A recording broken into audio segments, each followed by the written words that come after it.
Media bias has been a topic of discussion for a very long time. You would think that people's perception would be vital and important to news entities and journalists as a whole, but that doesn't seem to be the case. As most things are, there are pros and cons to everything, especially when it comes to showing your bias when telling the news.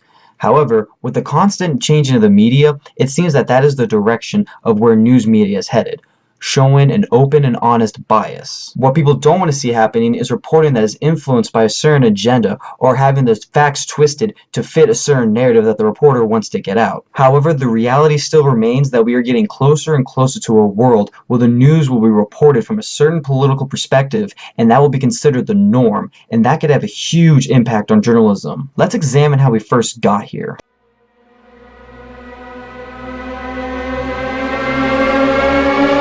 Well, it depends upon who you ask. There are certain people who will say that this is a right-wing conspiracy meant to push down on journalists to expose them for doing their evil, evil doings. There are those who will say that journalism and the media as a whole has been absolutely influenced and taken over by the left-wing agenda and is being used to push their ideological beliefs.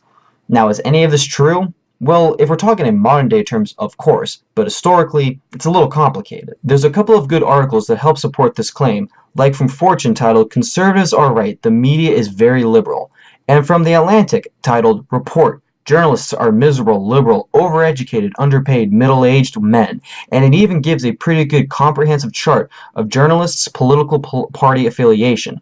The chart does show that the difference between Republican and Democratic journalists is still large, but the official total of identified Democrats has gone from about half to just about a little bit over a quarter, with the description of independent becoming the largest. Ben Shapiro, a great conservative syndicated columnist, wrote a book called Primetime Propaganda, in which he focuses on entertainment television shows and how the major movers in Hollywood have a such clear left-wing bias and use television to promote their ideology.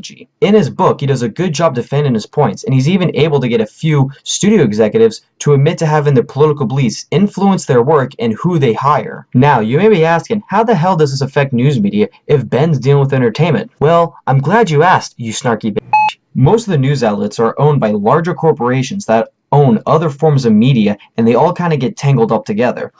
Guilt by association isn't really a great argument, but it needs to be considered here. Now, whether or not media bias has been around for years or not, there's no doubt that it's happening right now. Just look at the DNC leaks, where you had the Democratic Party colluding with a major news outlet, CNN. CNN is an outlet that still wishes to hold the title of impartial, but how can anyone take them as an impartial news organization when they're having collusion efforts like this? This leads me to my next point.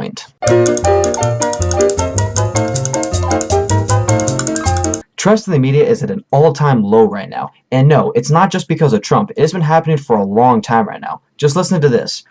According to a Gallup poll released in September of 2015, just a few months removed from when Donald Trump announced his candidacy, it states that 4 in 10 Americans say that they have a great deal or fair amount of trust and confidence in the mass media to report the news fully, accurately, and fairly. This ties to the historic lows on this measure set in 2014 and 2012. Prior to 2004, slight majorities of Americans said they had trusted the mass media such as newspapers, TV, and radio. This has been a clear issue for many years now, and news outlets know this, and it's completely their own fault. People saw through unbiased reporting and reacted accordingly. If you need a couple examples, let me give you 2. The Duke lacrosse case and the Rolling Stone story about a rape that occurred at a University of Virginia frat house. If you don't know what those are, let me quickly inform you. In 2006, during Duke University spring break, the lacrosse team was in mid-season and had to stay on campus. Being young, dumb, and stupid, they hired a couple of strippers who happened to be black. A few days later, apparently one of the strippers accused 3 of the boys of raping her, and it became a nationwide story. In the case of the University of Virginia, let me get this right, on April 5th, 2015, the Rolling Stones, a credible magazine mind you, published a feature story about a young woman who attended a frat party and was supposedly raped. At this party, this young woman was apparently led upstairs and was raped by several members of this fraternity as an initiation rite.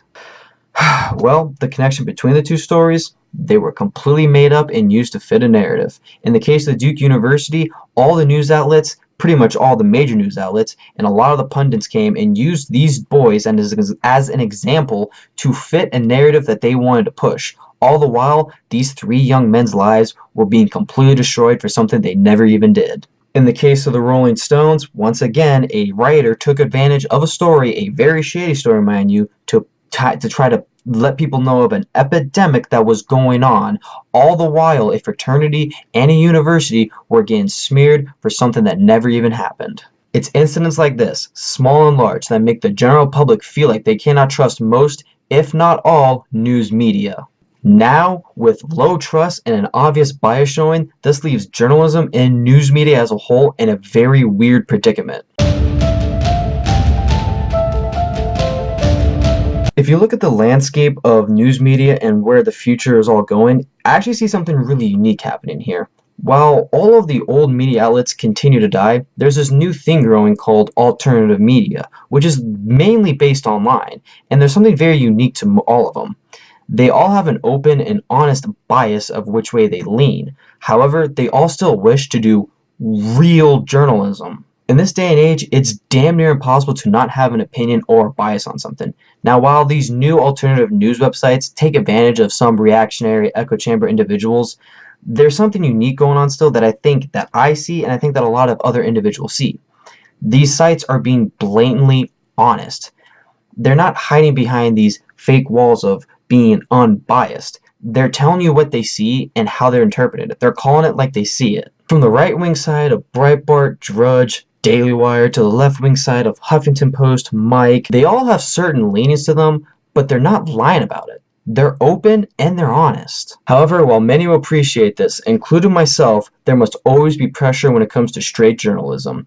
Unlike the mainstream media, which has its own credibility issues right now, there must be pressure from us as a society to hold these new media outlets to higher journalistic standards. I am just like anybody else. I love hearing my side of the aisle totally wreck the other side.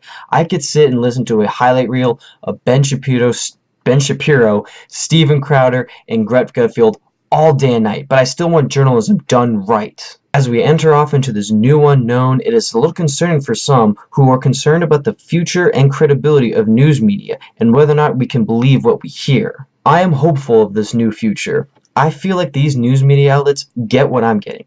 People want honest and truthful reporting back, but with a little bit of a certain flavor when it comes to the commentary of these issues.